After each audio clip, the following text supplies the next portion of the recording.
Good morning बच्चों। आज हम पैकिंग इफिशियंसी यानी संकुलन क्षमता क्या होती है इस पर चर्चा करेंगे।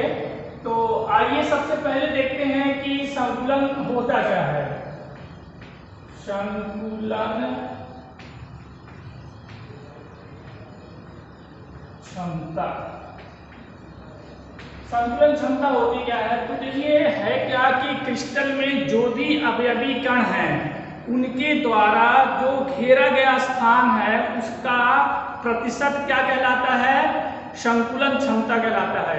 अगर इसको एग्जाम्पल से समझे थोड़ा सा कुछ यहाँ पर पिक्चर के माध्यम से देखिए, सीन कुछ ऐसी है कि मान लीजिए ये हमारे पास क्रिस्टल है। अब यहाँ पर जो अवयवी कण है वो इस तरह से व्यवस्थित है, इस तरह से यहाँ पर हमने व्यवस्था इसकी दिखा दी है।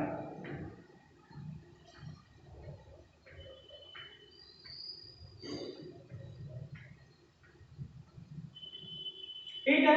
अब आप देखिए कि इसमें कुछ स्थान खाली है तो हम उसकी बात नहीं कर रहे हैं। संकुलन क्षमता का मतलब क्या है कि ये पूरा एक क्रिस्टल हो गया, इस पूरे क्रिस्टल में जो ये अवयवी कण है इन अवयवी कणों द्वारा घेरा गया कुल क्षेत्रफल का प्रतिशत ही क्या कहलाता है, संकुलन क्षमता कहलाती है। क्लियर। तो आइए देखते हैं इसकी परिभाषा यहाँ पर आपको बताते हैं कि कैसे कैलकुलेट करेंगे, कैसे पता करेंगे कि जो अवयवी कण है वो कितना स्थान हमारे क्रिस्टल का घेर रहे हैं या एकक कोष्ठक का घेर रहे हैं, उसको कैसे कैलकुलेट करेंगे वो देखेंगे। तो संकुलन क्षमता क्या है, कुल उपलब्ध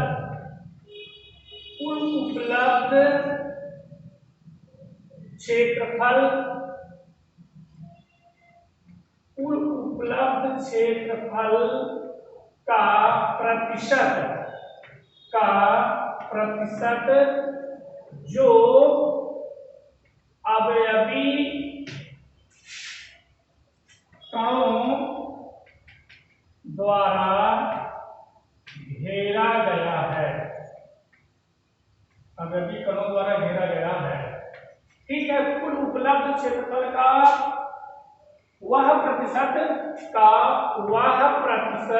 जो अवयवी कणों द्वारा घेरा गया है उसे क्या कहते हैं, संकुलन क्षमता कहते हैं। ठीक है। अब संकुलन क्षमता, इसको शॉर्ट में हम पीएफ लिख रहे हैं, पैकिंग इफिशियंसी। ठीक है। पीई से डिनोट कर रहे हैं। तो यहाँ पर पीई बराबर यानी कि संकुलन क्षमता बराबर कैसे हम निकालेंगे, तो यहाँ पर तो निकालने का तरीका है कि एकक सेल में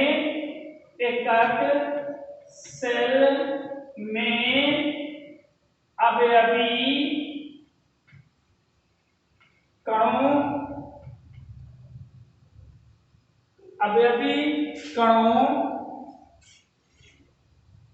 का आयतन बटे एकक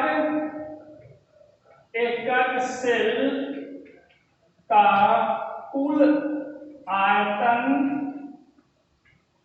इंटू 100।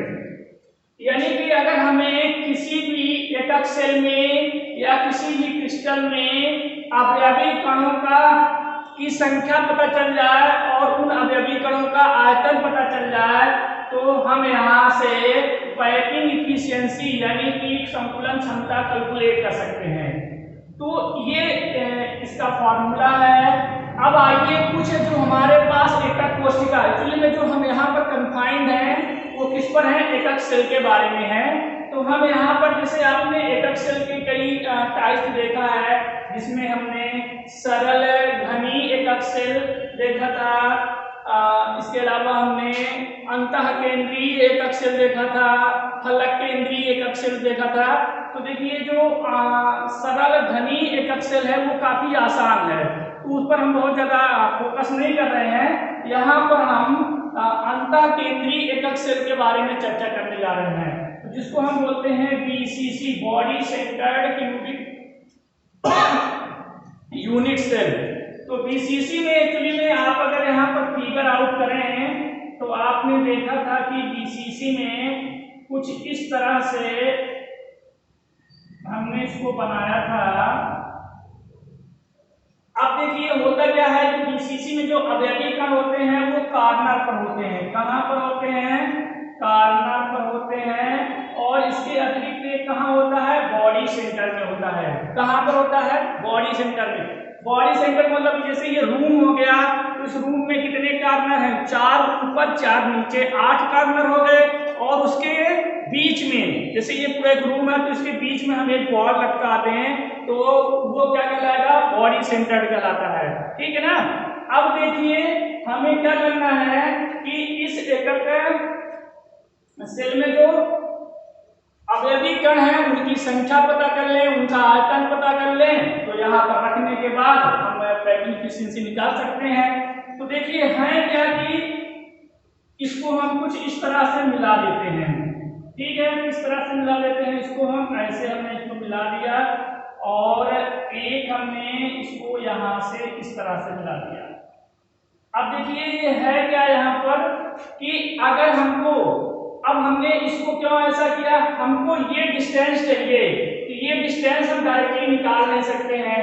तो हम अगर हमको ये पता चल जाए, ये कैसे पता चल जाएगी? हमको ये पता है क्योंकि किसी घन में जो भुजाएं होती हैं वो सब क्या होती हैं? बराबर होती हैं। तो यहाँ पर ये ए है, हमको ये भी पता है, ये भी पता है, तो यहाँ पर हम आसानी से निकाल सकते हैं। जब हमको ये पता चल जाएगा तो यहाँ पर ए है, ये हमको एक समकोण त्रिभुज मिल जाएगा, ये पता हो जाएगा, ये पता जाएगा, तो इसको हम आसानी से निकाल सकते हैं। तो यहाँ पर क्या कर लेते हैं कि माना जो ये गोला है, माना जो अवयवी कण है यहाँ पर लिख देते हैं कि अवयवी कण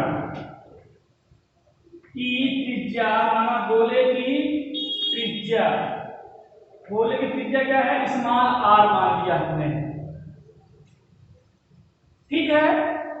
और जो यहाँ पर है घन की भुजा जो है, घन की भुजा, घन की भुजा क्या है भाई? यहाँ पर ए है, ये ए हमने मान लिया। तो अब हम यहाँ पर वही ए और आर में रिलेशन अगर पैदा जनरेट कर लें, उस रिलेशन के माध्यम से हम यहाँ पर आसानी से कैलकुलेट कर सकते हैं। क्योंकि जो हमारा आयतन है वो किसी गोले का आयतन क्या होता है? 4/3 पाई आर क्यूब। तो हमको भी यहाँ पर ए के टर्म्स में मिलेगा, तो हम आर के टर्म्स में और ए के बीच में रिलेशन निकाल लेंगे तो हम आसानी से वैल्यू कैलकुलेट कर लेंगे। तो जैसे हमने मान लिया कि हमारा गोले का की त्रिज्या आर है, घन की जो भुजा है वो ए है।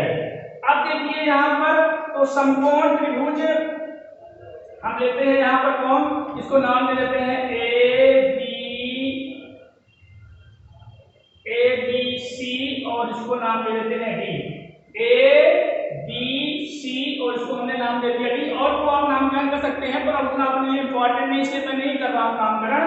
तो यहाँ पर देखेंगे कि समकोण त्रिभुज ए बी सी, समकोण त्रिभुज ए बी सी में ये क्या हो जाएगा?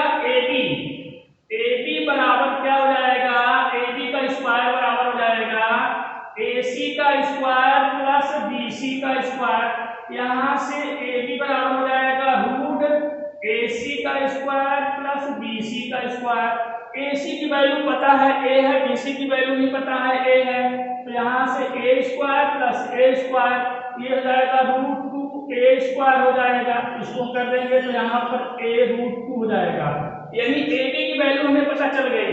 अब हमें ए बी की वैल्यू पता चल गई तो हम ए डी की वैल्यू कैलकुलेट कर लेते हैं। तो फिर से देखते हैं यहाँ पर, इसको आप नोट कर लीजिए फिर आगे चलते हैं। अच्छा देखिए यहाँ पर समकोण त्रिभुज ए बी डी में अब हम इसमें देखते हैं कि ये क्या हो जाएगा? ए डी का स्क्वायर बराबर हो जाएगा ए बी का स्क्वायर प्लस डी डी का स्क्वायर। अब यहाँ से ए डी बराबर क्या हो जाएगा? अंडर रूट ए बी का स्क्वायर प्लस डी डी का स्क्वायर हो जाएगा। अब ए बी हमें पता है, ए बी हमने कैलकुलेट किया है, तो ए बी यहाँ पर क्या हो जाएगा? ए रूट 2 का स्क्वायर प्लस डी डी हमें पता है, डी डी कितना है? ए का है, तो ए का स्क्वायर हो जाएगा। सो आगे यहाँ पर कैलकुलेट करेंगे आप, तो ये ए स्क्वायर और ये रूट 2 का स्क्वायर रूट 2 हो जाएगा। तो यहाँ पर a स्क्वायर हो जाएगा प्लस a स्क्वायर हो जाएगा। इसको सॉल्व करेंगे तो देखिए अब आगे हम हटा रहे हैं यहाँ पर। अब इसको अगर हम यहाँ पर सॉल्व करते हैं तो ये हो जाएगा AD इक्वल टू हो जाएगा रूट 3a स्क्वायर। इसको हम लिख सकते हैं a रूट 3। ठीक है, ये हमारा AD आ गया। क्या आ गया? AD आ गया। अब एक चीज देखिएगा कि जैसे हमने यहाँ पर जो फिगर अभी बनाया था उस फिगर का काम फिर से आ गया है। थोड़ा सा देखिएगा, ये जो फिगर हमने यहाँ पर बनाया था, इस फिगर में देखा था हमने यहाँ पर कि ये कॉर्नर, ये इस तरह से कॉर्नर है और ये बॉडी सेंटर, तो ये तीनों क्या हैं? एक दूसरे को टच कर रहे हैं, यानी कि ये कुछ इस तरह से रखे गए हैं, इस तरह से यहां से यहां पर ये आपका A है और यहाँ पर D है, तो ये कुछ इस तरह से है, ये तीनों टच कर रहे हैं। भाई उस कॉर्नर पर, यहाँ सेंटर पर और नीचे वाला, तो तीनों क्या करेंगे? टच करेंगे। जब टच करेंगे तो ये यहाँ पर, अब ये यहाँ पर है क्या कि ये वाला जो है R है, ठीक है, ये वाला R है, इसके सेंटर से ली जाती है रेडियस यहाँ पर, उसको हमने D ले लिया है, तो ये R हो जाएगा, यहाँ पर R, ये पूरा R और ये R, तो यहाँ पर कितना हो जाएगा? यानी कि जो AD है वो कितना हो जाएगा? 4R हो जाएगा। कितना हो जाएगा? यहाँ पर जो AD है उसकी वैल्यू 4R हो जाएगी। ऐसे आया समझ में ना? देखिए इसका हाफ यहाँ से ये पूरा है और इसका हाफ तो R, इसका हो गया, और दोनों का ये 2R हो गया, तो टोटल कितना हो गया? 4R। तो AD बराबर 4R हो गया। AD की वैल्यू पता है हमें, यहाँ से तो रख दीजिए, यहाँ पर AD की वैल्यू कितनी है? A रूट 3 बराबर 4R। So R equal to क्या जाएगा? A रूट 3 बराबर 4। तो इस तरह से हमें रिलेशन मिल गया।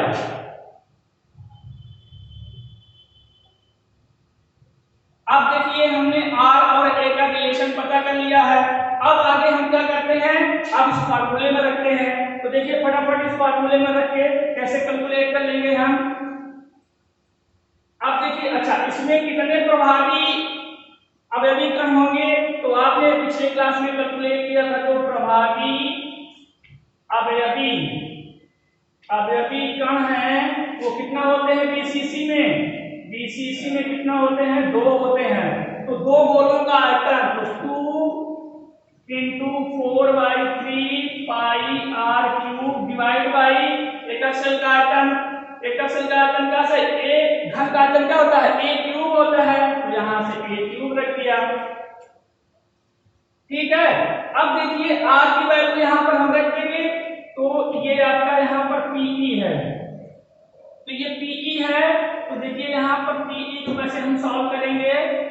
अब r की वैल्यू रख दीजिए यहाँ से, तो ये हो जाएगा 8/3 पाई r क्यूब करेंगे यहाँ पर, तो r क्यूब के जगह पर हो जाएगा a क्यूब और ये √3/4 का क्यूब हो जाएगा, और नीचे क्या हो जाएगा? a क्यूब है ही है, तो a क्यूब से a क्यूब कट गया। इसको आप सॉल्व करेंगे, सॉल्व करने पर आपको जो Pe की वैल्यू आएगी इसके लिए वो आएगी 0.68, या परसेंटेज में लिखेंगे तो यहाँ पर ये 68% आएगी। ठीक है ना, इसको आप सॉल्व कर लेंगे, सॉल्व करने पर आपको चीजें मिल जाएंगी। इसको आसानी से आप सॉल्व कर सकते हैं। अगर थोड़ा सा आपको हिंट दूं यहाँ पर, तो ये क्या हो जाएगा? यहाँ पर ये आपका हो जाएगा 8 ऊपर हो जाएगा, नीचे आ जाएगा यहाँ 3 × 4 का क्यूब है, तो 4 का क्यूब कितना हो जाएगा? 64 हो जाएगा, और ऊपर 3 का √3 का क्यूब, तो स्क्वायर करेंगे तो 3 हो जाएगा, √3 हो जाएगा, तो यहाँ से 3 से 3 कर गया, 8 × 64 हो गया, ये √3 डिवाइड बाई 8, इसको सॉल्व करेंगे तो आपका ये आ जाएगा। ठीक है, तो इस तरह से हमने इसका डेरिवेशन कर लिया है, और पैकिंग एफिशिएंसी हमने निकाल लिया है, किसमें? बीसीसी में निकाल लिया है। इसी प्रकार से एफसीसी में निकाल लेंगे, एफसीसी में हम नेक्स्ट वीडियो में बात कर लेंगे, और जो सरल घनी एकक कोष्ठिका है उसमें आप आसानी से निकालें, जिसमें कोई इशू वाली बात नहीं है। तो ठीक है, वीडियो को हम यहीं पर समाप्त करते हैं। Thank you.